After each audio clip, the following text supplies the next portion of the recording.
एक दिवस अर्जुन अपने रथ पर सवार होकर हरे भरे वन में घूम रहे थे। तभी उनके मार्ग में भयासुर नाम का असुर आ जाता है।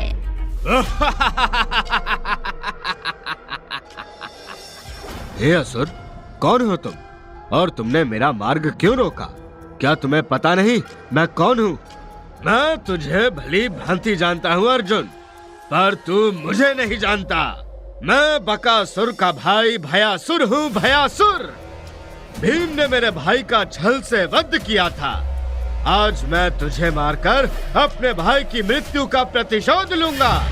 तब भीम को भी पता चलेगा कि भाई की मृत्यु कितनी पीड़ादायक होती है। भयासुर, तुम मेरे मार्ग से हट जाओ, अन्यथा तुम भी बकासुर की भांति मेरे हाथ मारे जाओगे। अर्जुन, तू मुझे क्या मार्ग से हटाएगा? मैं तेरा भी अंत कर देता हूँ। अर्जुन भयासुर के भय से तनिक भी विचलित नहीं हुए और अपने रथ पर सवार होकर गांडीव पर एक दिव्य बाण साधने लगे, जो एक मंत्र शक्ति से कुछ ही क्षणों में एक दिव्य बाण में बदल जाता है।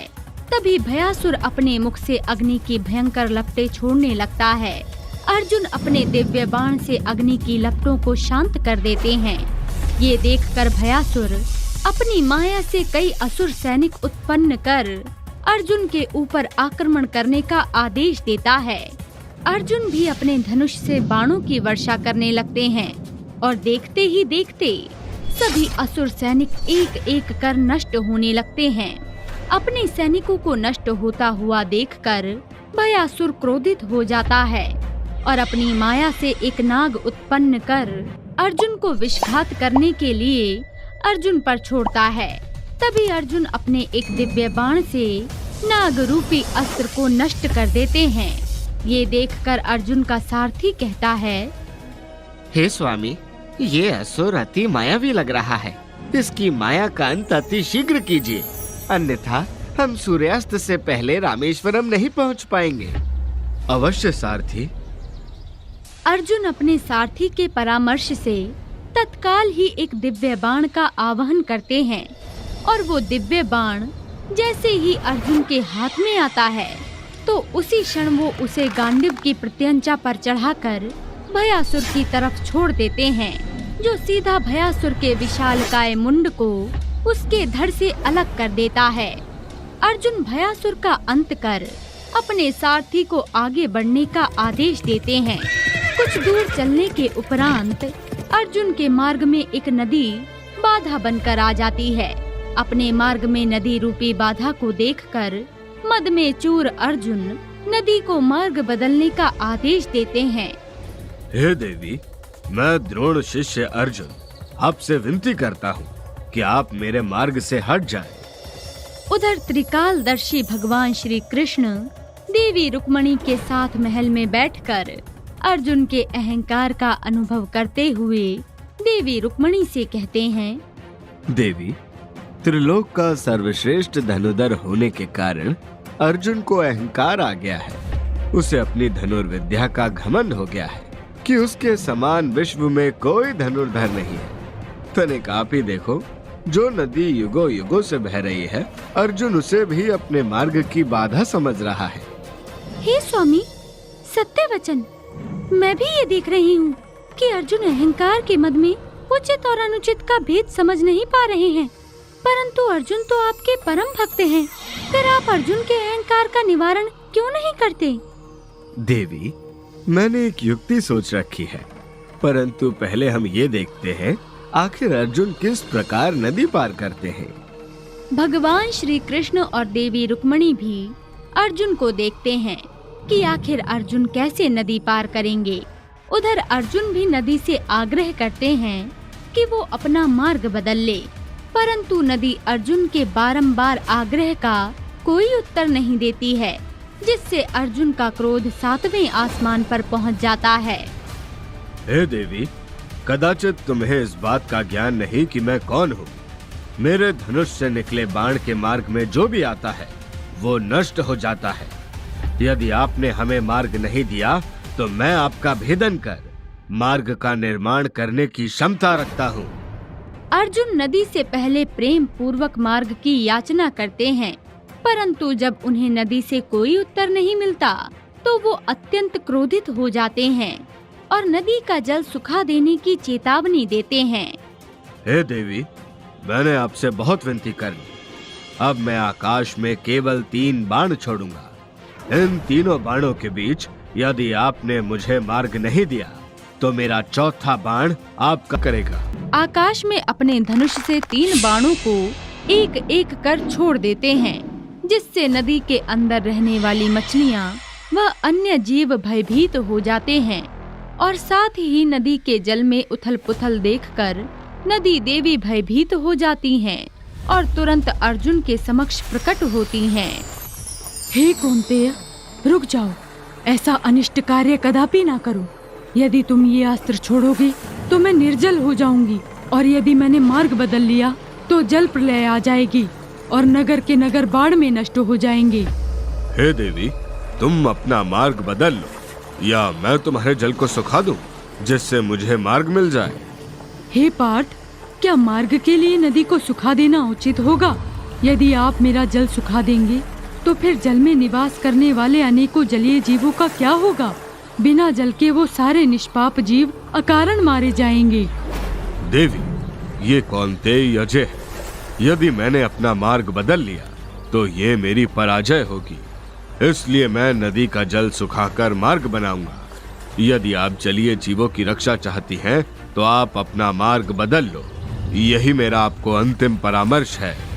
हे पार्थ, आप तो त्रिलोक के सर्वश्रेष्ठ धनुर्धर हैं, तो क्यों ना आप अपनी धनुर्विद्या की शक्ति से मेरे ऊपर बाणों का एक सेतु बना लें, जिससे ना तो आपकी पराजय होगी और ना ही मुझे मेरे जल को सुखाने या मार्ग बदलने की आवश्यकता होगी।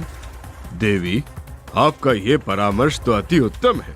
ये बात मुझे पहले सोचनी चाहिए थी। देवी नदी अर्जुन को सलाह देकर जल में समाहित हो जाती हैं और तभी अर्जुन एक दिव्य बाण का अनुसंधान कर बाणों से एक सेतु का निर्माण करते हैं और अपने रथ पर सवार होकर सेतु को पार कर रामेश्वरम के लिए प्रस्थान करते हैं और इसी कारण अर्जुन का अहंकार चरम पर पहुंच जाता है। ये सब देखकर भगवान श्री कृष्ण रुद्र अवतार हनुमान जी का स्मरण कर उन्हें अर्जुन को सबक सिखाने का आदेश देते हैं।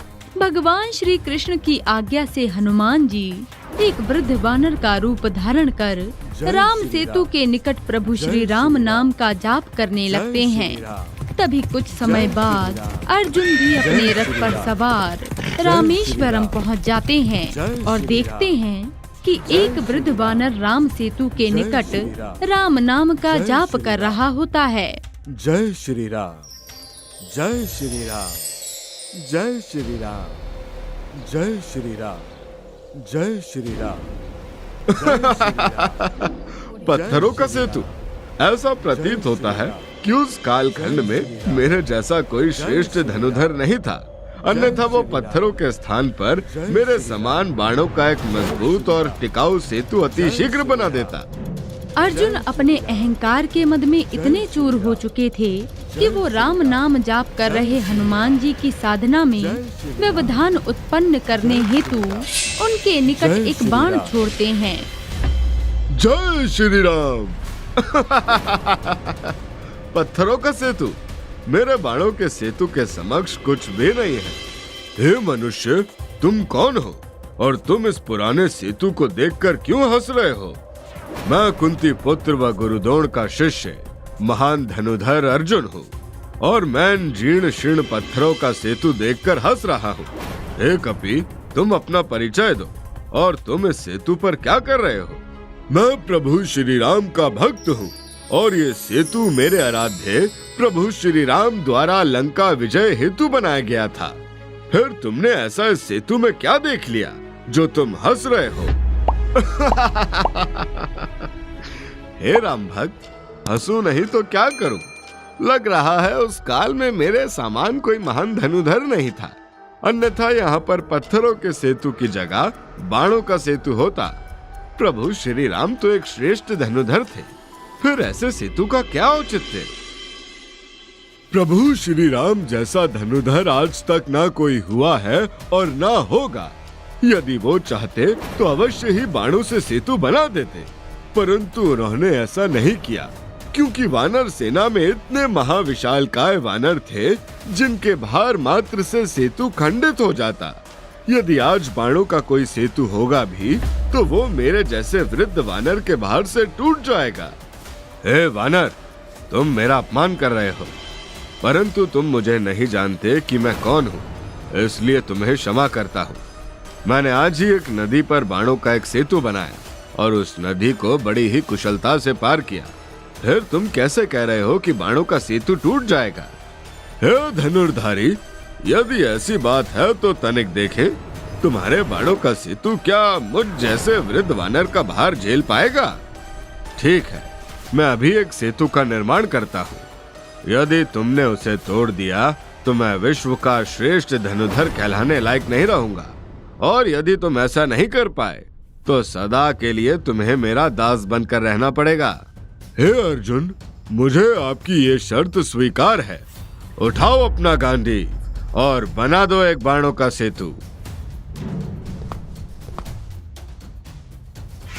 अहंकार से ग्रसित अर्जुन राम भक्त हनुमान को पहचान नहीं पाए और उन्होंने अपने गांडीव धनुष की सहायता से बाणों का एक सेतु बना दिया। फिर क्या, पवन सुत हनुमान प्रभु श्री राम का स्मरण करके जैसे ही अपना एक पैर सेतु पर रखते हैं तो बाणों का सेतु टूटकर समुद्र में समाहित हो जाता है। ये देखकर अर्जुन पुनः एक और मजबूत सेतु का निर्माण करते हैं और हनुमान जी से उस पर चलने के लिए कहते हैं, परंतु हनुमान जी के एक पैर रखते ही वो सेतु भी टूट जाता है और इस घटना के साथ ही अर्जुन का अहंकार भी टूट जाता है। हे कपिश्रेष्ठ, मैंने अहंकार में आकर प्रभु श्री राम की शक्ति को मिथ्या समझा। मैं प्रभु का अपराधी हूँ और अपने इस अपराध के प्रायश्चित के लिए अग्नि समाधि लूंगा। अर्जुन अग्नि समाधि लेते उससे पहले ही भगवान श्री कृष्ण अर्जुन और हनुमान जी को दर्शन देते हैं और अर्जुन को बताते हैं कि कपि रूप में कोई और नहीं अपितु स्वयं हनुमान जी ही हैं और स्वयं श्री कृष्ण और हनुमान जी के द्वारा उन्होंने अर्जुन के अहंकार का अंत करने के लिए ये स्वांग रचा था ताकि अर्जुन के अहंकार का अंत हो।